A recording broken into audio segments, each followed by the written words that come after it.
scenario, you go, we move back or we go to somewhere else. Yeah, and I think the misconception is like, oh, we moved here. I moved here to be close to the mothership or Rogan and stuff like that. I'm not really in that scene anymore. Yeah. Like I moved for the safety and which is great, and the sports and the sport, and all that. Yeah, which is great. Yeah, like I'm not in that world anymore. Yeah. So it's been a while since we've talked about our boy Brendan Schaub, and we have quite a lot to talk about. First, let's address the elephant in the room. Brendan decided to dye his hair. Now, at first I thought it might be because he's going through a midlife crisis, but it turns out that's not the reason why Brendan looks like Guy Fieri. Now I want to talk about some stuff. Yeah. Chin, look at me. Yeah. Oh, shit. Yeah. So I saw Brendan. He's back to. I'm every bit You're back to golden hair. Well, no. Remember, I did like a bluish. No, I remember. You're Goldilocks right now. That's so gold, it's hurting my eyes. That shit is Shangri-La. You said, "Get me the Shangri-La, please." Well, now did that hurt your? When when I say it burned, you ever watch Denzel Washington, Malcolm X when he puts that shit on his hair to straighten it out? Dude, and my kids were laughing, making fun of me. So the reason obviously I'm every bit of 40 and I shouldn't be dyeing my hair, but I told T and Bossy they want to dye their hair. I said, all right, if Tiger makes not a team, has to make the majors team on the out here at Lakeway, who's one of the top programs in the nation. I said, if Tiger makes the majors, not AAA, not AA, not single A, he has to make the top majors team, we can all dye our hair. Tiger made the fucking team. I thought he forgot about it because he made the team about a week ago. Wow. Or 2 weeks ago. So I was like, I told Joanna, I'm like, don't say anything. And then 2 days ago, he's like, Dad, what's up? Made the team. And I was like, what's up, dude? Congrats. He's like, yeah, where's my hair dye? Where's my fucking hair dye? Your hair dye. Yeah. And then Bossy's like, yeah, where's mine? I'm like, all right. So then I was like, everybody got blondies. yeah, I'll post a picture. Me, Boss. Now, I don't know if you guys caught that, but it seems like we've heard some self-awareness coming from Brendan's mouth, which I know it might not be a big deal for a regular person, but when it comes to Brendan, it is. Him acknowledging that at 40 years of age, dyeing his hair shouldn't be on his priority list is quite a big deal coming from someone as delusional as he is. With that being said, this is where the good news ends. And before we get into what we're actually going to talk about, let me just point out how impressive it is that Brendan couldn't even go a month without being involved in some weird controversy. Some people in the public eye can go years without getting caught up in anything strange that eventually blows up in their face. Brendan couldn't even go a month without doing something shady or bizarre, which once again, it is quite an impressive accomplishment. Now, in a recent episode of The Fighter and the Kid, Jeff Dye asked Brendan what happened and why he got kicked out of his son's baseball game. Now, for those of you who aren't familiar with the incident, basically Brendan got a little bit too hyped up and decided to confront the ref about a call he thought was garbage. The ref responded by kicking Brendan out.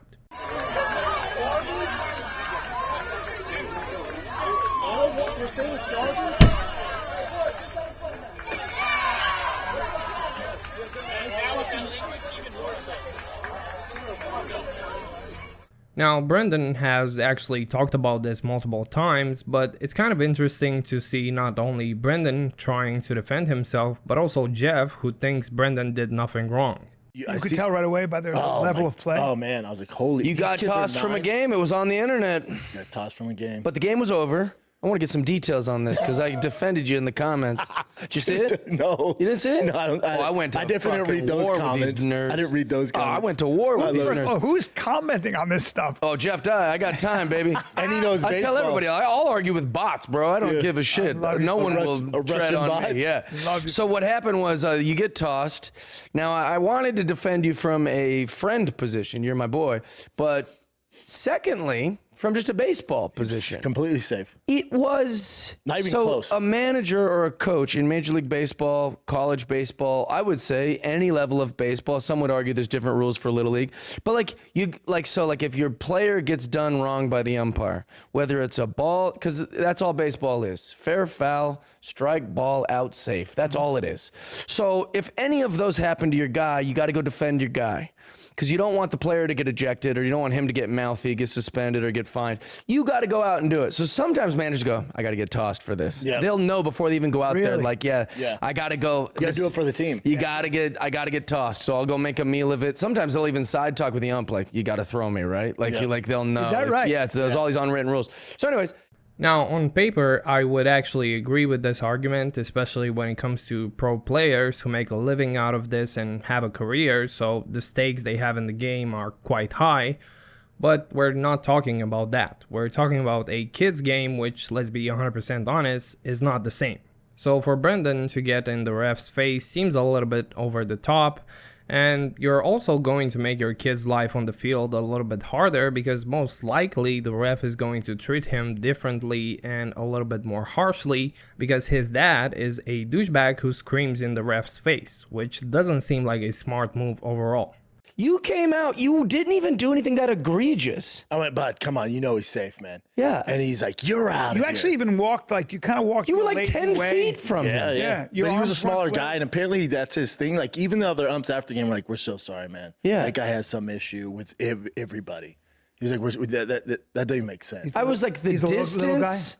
Also, when he tossed you, you were respectful and left. Yeah, I was like, Like cool. you didn't make, like you was- didn't go out there and start chirping at I him. was so embarrassed. Yeah. I was so embarrassed because I'm like, oh my God. Like, I thought it was coach, very yeah? strange. I was the coach, but I was embarrassed because I was like, man, I don't want this to be about me getting tossed. Like, the Yeah. team really needs this win. Yes. We end up winning, but still, man. But you know, it's like, Alright, so Brendan said that he didn't want this to be about him. Meanwhile, he was the only parent who decided it would be a good idea to get confrontational with the ref, which is quite the opposite. And I'm sure the other parents might have disagreed with some of the ref's decisions, but they had the decency not to make the moment about themselves or embarrass their kids. Also, if you look at it from a different perspective, this could have been a life lesson for Brendan's son, which is that life isn't always fair and sometimes the ref might be a little bit biased. But expecting this kind of maturity from Brendan is probably a little bit too much to ask. Now, let's move on because as much as Brendan tries to convince everyone that he doesn't read comments or any criticism of himself, it turns out he is very aware of what people are saying about him when it comes to why he decided to move to Texas. so how's Austin been, boys? Great. That's been great. Loving it. Yeah. Took a little bit, Took a little bit. How bad? What do you mean? I mean, 2 weeks. 2 weeks, yeah. 2 weeks. That's not yeah. much. But those 2 weeks were stressful. I Still. was like, oh, I made a mistake. No. Yeah. But then everyone tells you like, oh, for the kids and all this, but like me and my wife walk around the neighborhood every night and I'm like, I can't believe we fucking live here. Pretty cool. Like something, it's like Well, pleasant. some people get addicted to that feeling. Oh, man. Some people will literally move every few whatever. Like you see these girls who don't have like any person in their life, so they just like travel the world. Yeah. That makes life very exciting. Yeah. So like be doing it. It's a great idea for your It's family. scary It's a great for idea sure. for you. Yeah. Yeah. It's great. I love it. Yeah, but it's been great. And also, there's like you guys aren't poor, so if it sucks, you can leave. You'll find a new place. Yeah, it definitely doesn't. And I Worst case scenario, you go, we move back or we go to somewhere else. That's and I worst think the case. misconception is like, oh, we moved here. I moved here to be close to the mothership or Rogan and stuff like that. I'm not really in that scene anymore. Yeah. Like I moved for the safety and is the great. and And the it's Texas. sports and the sport, and all that. Yeah. Which is great. Yeah, like I'm not in that world anymore. Yeah. Yeah. Alright, so obviously that is a straight up lie. I think at this point everyone has kind of caught on to the fact that the reason Brendan actually decided to move to Texas is, first of all, because of Bryan Callen moved there and Brendan was a little bit too scared of the idea that Bryan might have moved on from him and actually wanted to distance himself. And the second reason, even though Brendan likes to deny it, is obviously Joe Rogan. And I do think it is true that Rogan kind of kicked out Brendan out of the Joe Rogan sphere, but I believe that by moving to Texas, Brendan is hoping it will allow him to spend a little bit more time with Rogan and in doing so rejoin the club once again. And now let's move on to one of the more embarrassing moments in this podcast episode, which was Jeff asking Brendan when he'll come back to doing comedy. When you coming back, that's the question. I can't see myself doing Never? that. No, I can't. Really? Me neither. No. I actually don't miss LA. I mean, I do. I didn't say miss when he's it. come back. No, To LA. I said when he's come back yeah. to comedy. Oh, Brian's like, me neither, ever. I'm like, you quit Yeah, I was like, too? wait, you quit comedy? Yeah, I'm like, wait, hold on, what happened with I you? quit today, guys. Yeah. I quit today. That's on I there. Well, you know that whole Craig. Alright, I mean, the way Brendan avoided that question was kind of the same way he avoids taking accountability for all the shady things he's done over the past couple of years. But the Cringe Fest doesn't end here, which is quite impressive, I'm not gonna lie. Brendan Schaub is like a never-ending story in the cringe department, and honestly, the only thing more cringe than the next story might be me saying the word cringe as many times as I have while talking about Brendan Schaub. Nonetheless, it turns out that a couple of days ago, a story was posted on the Fighter and the Kid subreddit by a dad whose son played baseball with Brendan's son. The post basically exposed Brendan for being an egomaniac and also an embarrassing human being. So the post says, long story short, I'm a baseball dad. My son was on the 9U team here in Calabasas with Brendan's son. In no way will I make this post about his son, but more about how big of a jackoff the poor kid's dad was in the community. I'll give you a little inside baseball, pun intended. First things first, all of the dads on the team said Reddit links to each other all of the time. We'd laugh hysterically at them. We would have a designated number at each game. That number would be the line on how many times Joe Rogan name would be dropped by Brendan. He couldn't go an entire game or an event that he would always invite himself and his wife to. When we found out he was moving to Austin, we joked how long it would be until a restraining order would be filed. His obsession with him is unreal. He told us over and over that he and Rogan were best friends, and also says nobody has been on his podcast more than him. He also told us he needed to move to a community where he was around more conservative people like him, but moved to a super liberal city. Oh, and my favorite story to share, and this tells you all you need to know, when I put the order in for jerseys, he gave me his number preference first before even giving his son's. I explained to him that we let the kids pick their numbers first. Instead of just saying that he agreed and understood, the first thing he did was ask if I knew if any of the boys were 66. I told him I wasn't sure, that numbers change a lot with kids, and he looked at me with all sincerity and said, "That's daddy's number." Now all the team parents still say that's daddy's number to each other all the time. It was so cringy.